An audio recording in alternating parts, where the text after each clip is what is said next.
Welcome to the recap edition of the Mike Michalowicz interview on the Influential Personal Brand Podcast. It's your man, Rory Vaden here, breaking it down for you. I'm rolling solo tonight. We have had craziness. Our 3-year-old went to the emergency room to get stitches for the second time, I think in like 6 weeks. And we also had power without power for a few hours today. So it's been a wild day. So mama's not here and I'm rolling solo. And this interview with Mike, I loved, and I'll tell you right up front. Oh, okay. Actually, I have an important announcement. So before we dive into this with Mike, I want to let you know, those of you that listen religiously every single week, next week, we're not going to have episodes. All right. So we're not disappearing, but just next week we are gone. And we're not going to publish an episode, but then we'll pick up the schedule. So I wanted to let you know that in advance. Okay. So back to the topic at hand, which is the brilliant Mike Michalowicz. And I wanted to say right up front that if you follow Brand Builder's methodology, okay, if you've seen our various trainings, been to one of our events, if you're one of our clients, if you're familiar with our overall structure, we divide our training into 4 phases, okay, and each phase has 3 different sections. So we basically have 12 different sections of our curriculum. They all represent, each of the 12 sections is a different 2-day experience. So people come to it as an event, or they get it through one-on-one coaching or our private strategy sessions. But anyways, so our whole body of knowledge is organized into these 4 phases. And phase 4 is what we call 8-figure entrepreneur. So that is where we talk about scaling a personal brand into a real business, which almost nobody does and almost nobody has ever done. There's so few people who have ever scaled something, to 8 figures, scaled a personal brand to 8 figures, and then very few who have ever actually been able to sell that or exit that business. And that's something that we love talking about because we've got a lot of entrepreneur friends and we love understanding like the real nature of small business. And it's something that we have actually done, grown a business to 8 figures and then had an exit. Well, this interview with Mike, and then another interview we did with Jim Cumby a while back, I would say are the 2 interviews of all the guests that we've had that have focused the most on phase 4, which is, 8-figure entrepreneur, the concepts and ideas around how to build a truly scalable enterprise, something with equity value beyond just the income that it brings to the personal brand. So I just wanted to kind of give a quick shout out to that other interview with Jim Cumby, that if you loved this and you love this concept of building a real business as a real entrepreneur, then you should go back also and listen to the Jim Cumby interview where we talk about business valuation and also the recap, of course. So just a quick mention for that. All right. So my 3 biggest takeaways here from Mike were just so good and so important and so relevant specifically to this concept of scaling a real business. And I honestly think this episode transcends far beyond personal branding, as a lot of them do, but this one definitely applies to, all entrepreneurs in general. And so the first takeaway was something that, here's what he said. He said, the big fallacy is top-line thinking. The big fallacy is top-line thinking. And this is such an important concept because it's the wrong way of thinking, but it's like the thing that people brag about is how much revenue do they do? And it's really like, okay, it's one thing to measure, but the real question is how much drops to the bottom line? What really shows up in your bank account, right? And it's like, would you rather be the company that generated 5 million a year in revenue and you kept 100,000, or would you rather be the company that generated 1 million in revenue and you kept 500,000. And the obvious is the second, right? Specifically for personal brands, where it's like usually a personal brand is not going to have much equity value because it's built around the personality, and thus it makes it difficult to actually scale, and not to scale necessarily, but to sell to someone else, because if you pull that personality out of the business, it's like, what is left?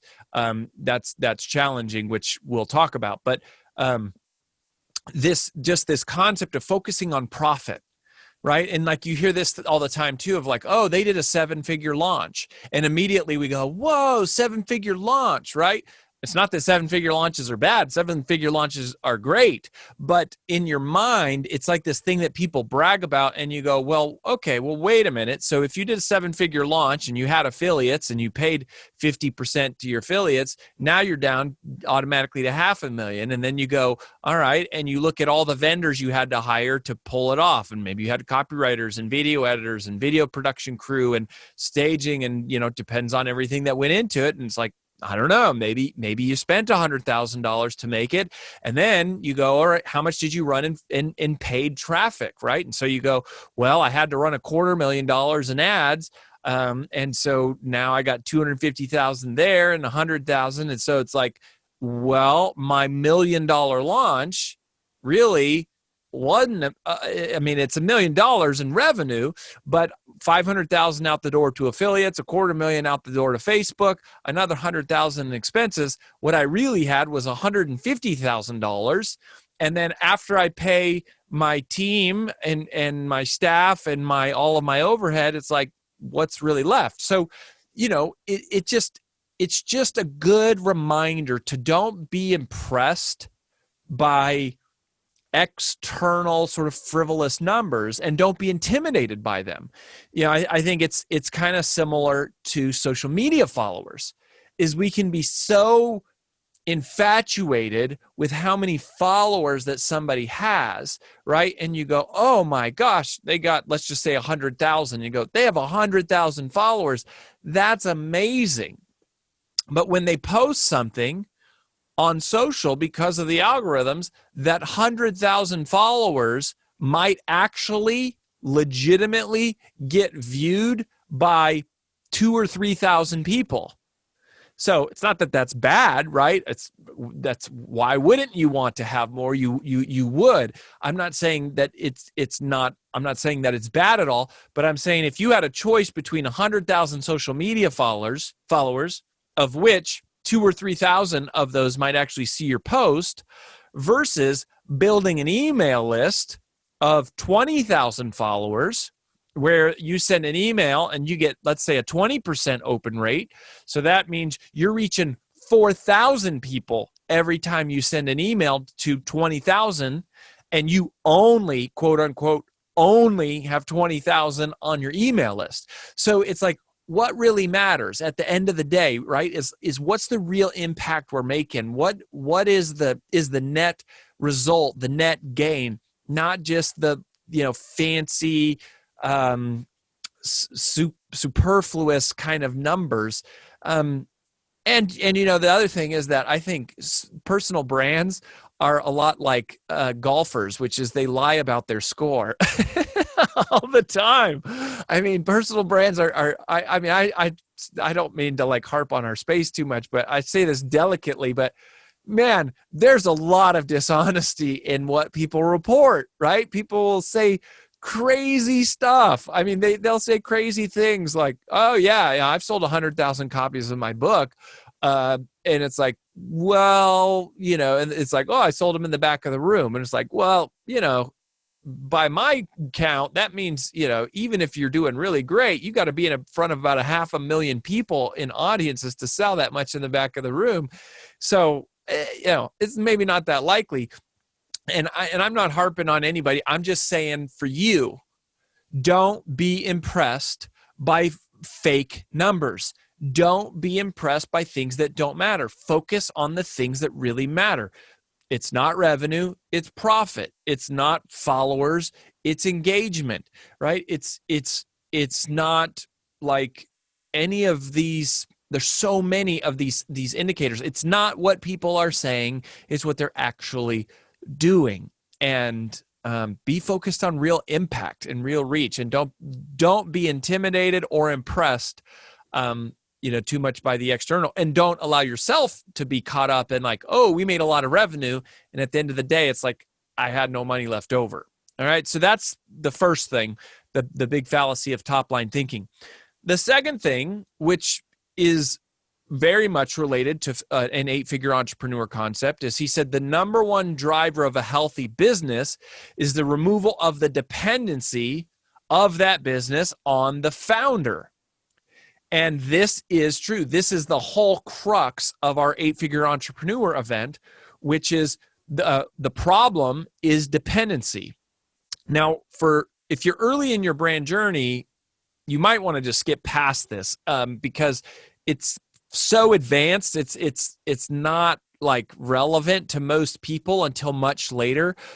But it's also not a bad thing to kind of be thinking about, always kind of having the end in mind, as Dr. Stephen Covey said, which is that, if you want to, there's two different things happening here with your business. One is the ability of the business to generate income, right? Income is super valuable. Income is super useful. It's like the money that comes to you to pay your bills and do stuff with. And there's a lot of ways to do that. We talk about the 5 ways to earn income, what we call the PAIDs, and then we help people look for the DARES, DARES, things that are digital, automated, recurring, evergreen, and scalable. The DARES, digital, automated, recurring, evergreen, and scalable. That's a Brand Builders Group original concept about driving income. But income is different than equity. Income is, like income value is different from equity value. Income is like how much money you bringing home at the end of the day. Equity value is what does this business generate in income or in profit. Let's just use the word profit not to confuse things. What does this business generate in profit without you? If you are gone, if you went on vacation for a year, what would happen to that business? And if the revenues and or the profit would go way down, then you don't have much equity value, which can be okay, right? It's not necessarily to say that, equity value is better. Now, in a true entrepreneurial sense, it is. If you're a quote unquote a real entrepreneur and you're trying to grow a business, then that business would operate without you. But when you're building a personal brand, you're not necessarily growing a business, you're growing an income stream. Now, it's possible to do both. And if you work long-term with brand builders, we'll talk about that and we'll show you how we do it and what we do and how we delineate between a personal brand and a business. But they're both good.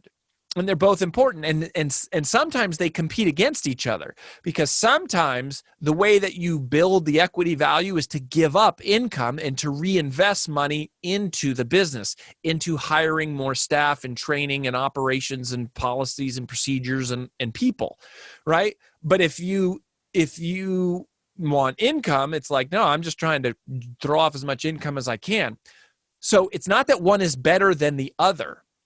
What matters is that you know the difference between the two, and most of all, that you know which one is most important to you.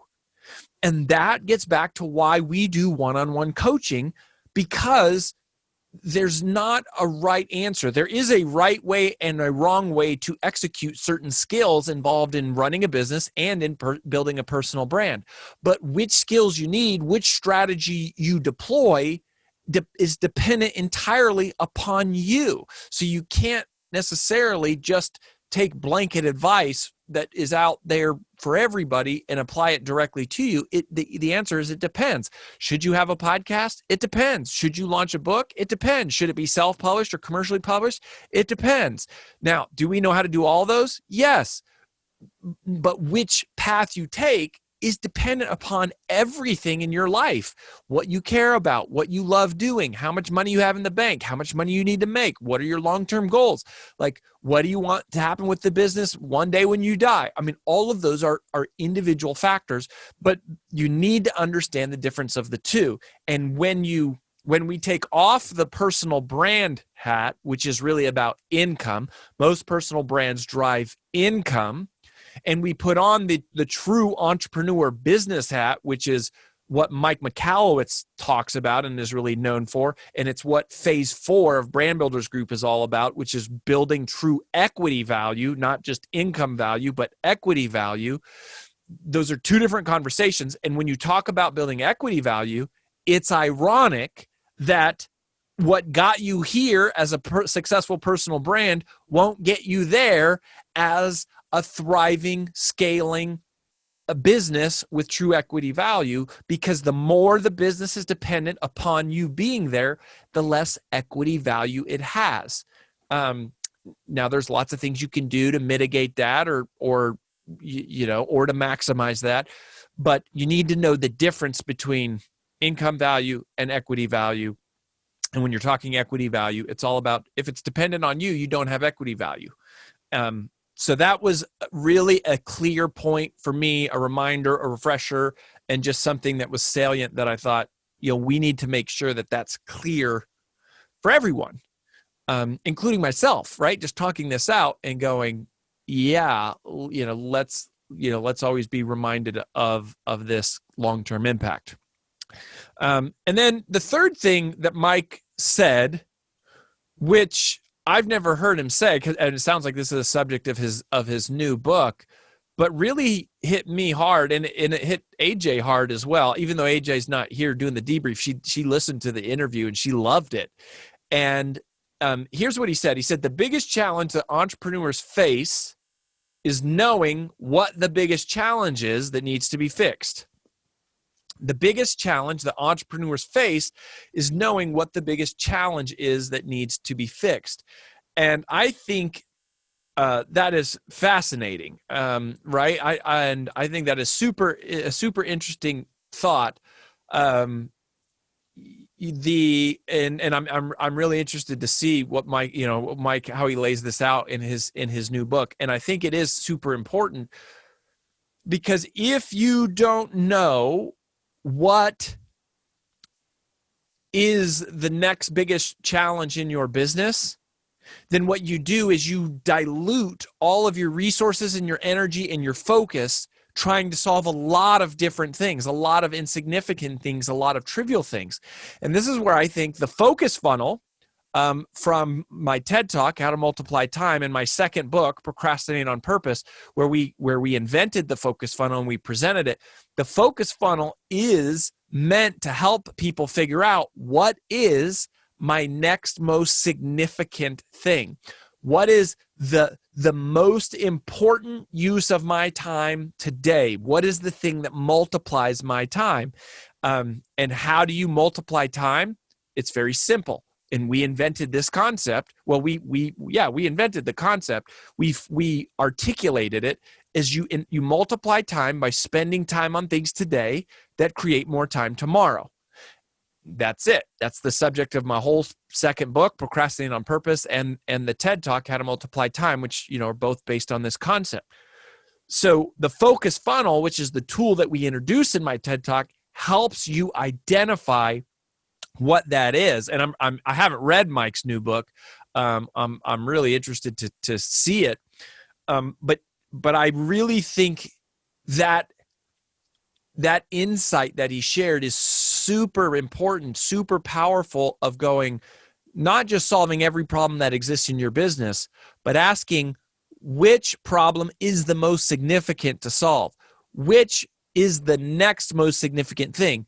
Which problem do I need to solve that by solving that problem, I solve several others? Now, I think for most people, it has to do with lead generation and revenue generation. I mean, for most small businesses, that is their problem, is their revenue isn't high enough. They don't know enough about marketing and sales, which I would say marketing, sales, and leadership, influence, is our area of expertise. It's been our whole career. And that's why we talk a lot about it. But you got to have some system in place. Now, for some of you, that's not the case. Some of you have lots of revenue, right? But you've got more of the thing we talked about earlier, the top line thinking fallacy. And so your real problem is figuring out, how do I keep it? And so it's more about expense reduction and systemization and optimization and reducing waste and things like that. But all of us need to have some process that we go through, even if it's just thinking about what is the next most significant problem in my business to solve. Now, inside of marketing specifically, and we're not going to have time to go through all this right now, but when we teach 8-Figure Entrepreneur, we talk about the 8 departments that every single business has, no matter how big or how small, 8 functions of every single business. And the reason it's so hard to be a solopreneur is because you're doing all 8 of them by yourself. But in the marketing department specifically, which is one of the 8, and really in all the departments, data is one of the best ways to know. And so for those of you that have funnels and you have traffic, but you're not making profit, or you're not keeping it, or you're spending it all into ad spend, you need to become really, really good at tracking it and using data. In what we use is digital dashboards that we set up to report on not only just our funnels, but all of our online traffic, all of our different traffic sources, including free traffic and paid traffic. By the way, there's a great interview you can go listen to that we did with AJ Yeager and Megan Cannell from Praxis Metrics. We did an awesome interview just talking about data. But, I would, in terms of tools for you to use to identify what is your next biggest challenge, one, it would just be thinking. The second would be the focus funnel. So go watch my TED Talk. If you've never watched it, seriously, go watch it. Like, it's 18 minutes. It will, as humbly as I can say this, it'll change your freaking life. It is that powerful of a concept. Even though we kind of coined the term, we learned it from studying and profiling lots of high ultra performers. But go watch that. So the focus funnel would be your second tool. And then the third tool that ultimately you want to get to long term in every department of your business is using data to tell you what is broken and what needs to be fixed. And, so in our phase 3 experience, we have phase 3 topic 1 is called high traffic strategies. And that is where we teach digital dashboards, and we talk about breaking down every stage in the funnel to identify where is the breakdown. We do a similar thing that's in the marketing department. We do a similar thing in the sales department when you create sales pipelines. And the reason you have to create a sales pipeline is, again, so you have these stages, you have these checkpoints that you are measuring against and optimizing for. So that's a lot. Those were 3 just big takeaways. Don't get sucked into the fallacy of top line thinking. Make sure you know if you're trying to build income or equity value. And if you're trying to build equity value, that means that the business can't be dependent upon you. And then number 3, have a process and method for identifying what is your next biggest challenge that needs to be solved. Mike is, truly, I think one of the smartest guys that I've met in this space. Fabulous interview. Make sure you listen to it. Of course, check out his new book that we talk about, as well as Profit First, that is kind of his perennial long tail bestseller, and you can check out more with Mike. Thanks for being here. As always, keep going. We want to continue to support you. Thank you for tuning in. We'll catch you next time on The Influential Personal Brand.